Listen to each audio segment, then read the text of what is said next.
ተሸላሚ ናቸው።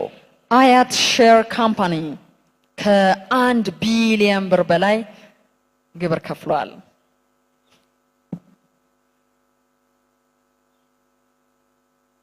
ህብረት ባንክ ሼር ካምፓኒ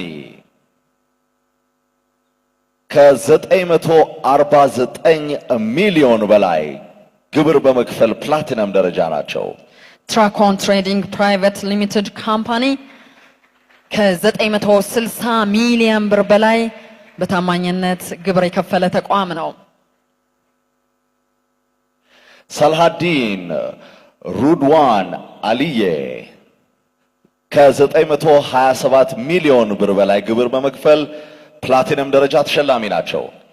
ንፋስ ስልክ ፔንትስ ፋክተሪ ፒኤልሲ ከ905 ሚሊዮን ብር በላይ በታማኝነት ሌሎች መስፈርቶችን ማሟልተው ጭምር ግብር የከፈሉ ናቸው። ዘመን ባንክ ሼር ካምፓኒ ኦላ ኢነርጂ ኢትዮጵያ ሊሚትድ ከ866 ሚሊዮን ብር በላይ ግብር ከፍለዋል።